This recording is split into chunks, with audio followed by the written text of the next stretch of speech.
Hello， 大家好，我是塔塔。一到冬天就想囤积食物到肚子里，储备能量。今天跟大家分享这道简单又美味的马铃薯浓汤，暖和一下身体。先来切洋葱丁，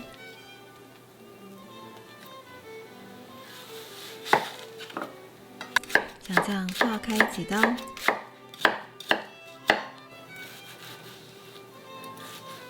就可以切成细小的丁状。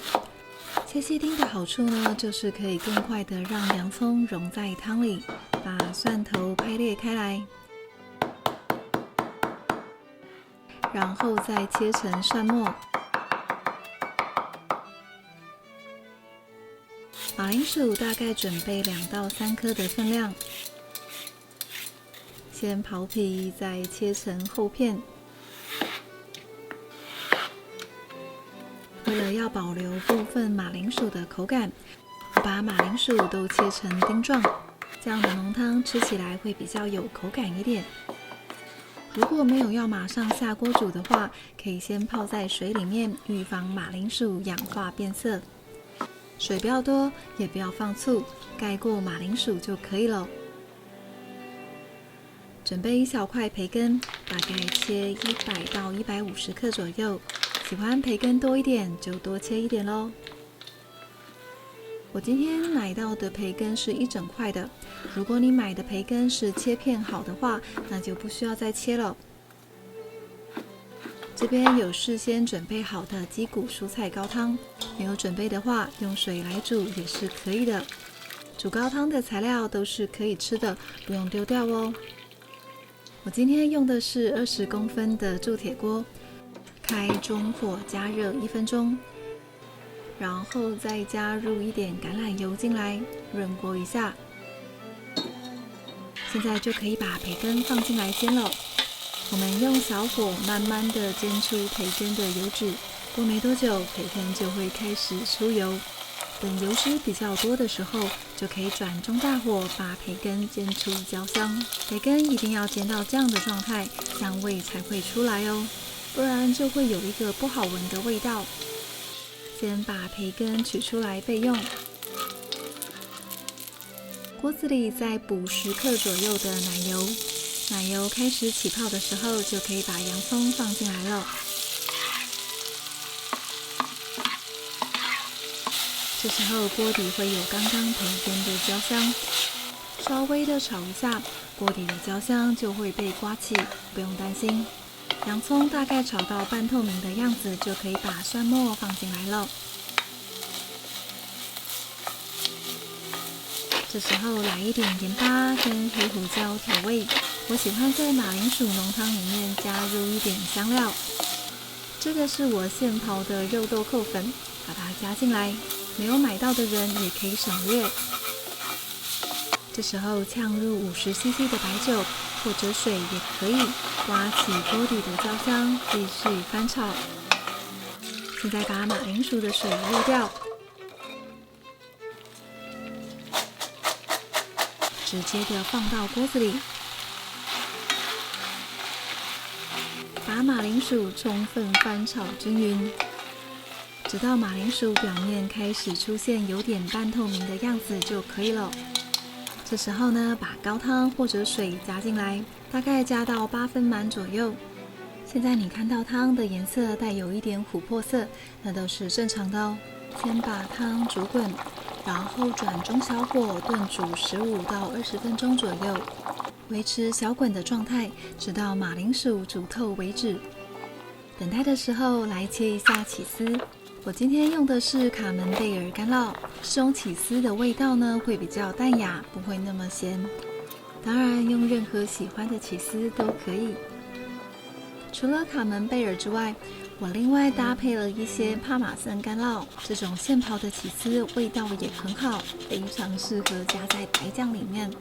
再来你还需要一些鲜奶油，如果要用鲜奶替代也是可以的，不过分量就要增加。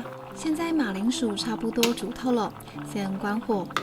我要保留一点马铃薯丁在汤里面，舀出大部分的马铃薯跟汤。这时候趁热把卡门贝尔干酪放进来一起打匀，稍微的搅拌一下。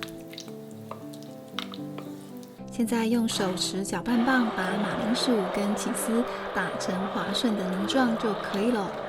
这时候的汤非常烫，要注意一下哦。把这些打好的马铃薯再放回到锅子里混合，这样就有浓汤的口感跟马铃薯的口感咯。再一次的开火煮滚，搅拌融合。现在汤的颜色就会比较白一点点，但是没有办法很白哦，因为炒过培根的关系，马铃薯浓汤都会带有一点琥珀色。现在把瓦斯转到最小火，放入帕玛森干酪，搅拌一下，起司就会融在汤里了。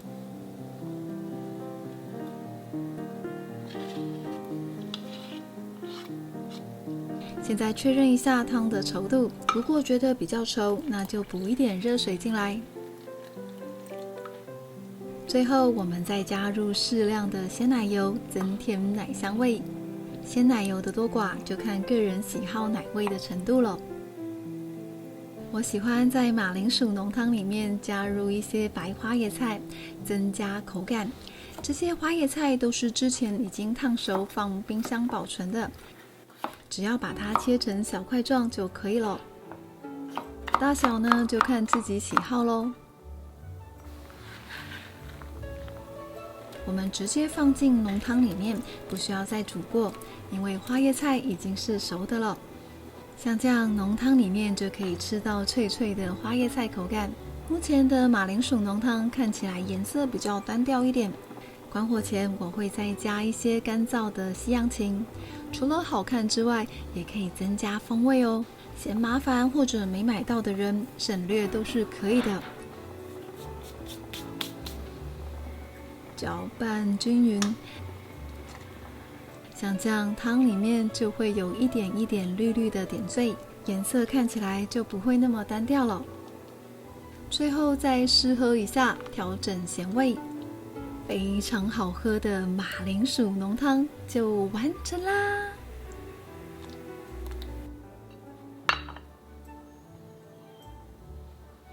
上桌的时候呢，可以把刚刚的培根减小一点，然后放在浓汤里。这道马铃薯浓汤因为加了高汤的关系，喝起来非常的有层次感，带有淡淡的奶香味，还有咸香的培根风味。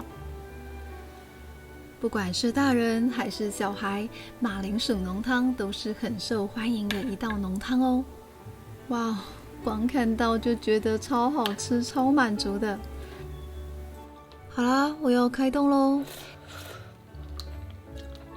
今天的影片就到这里，喜欢我的分享，记得帮我点赞跟订阅，还要开启小铃铛哦。那我们下次再见，拜拜。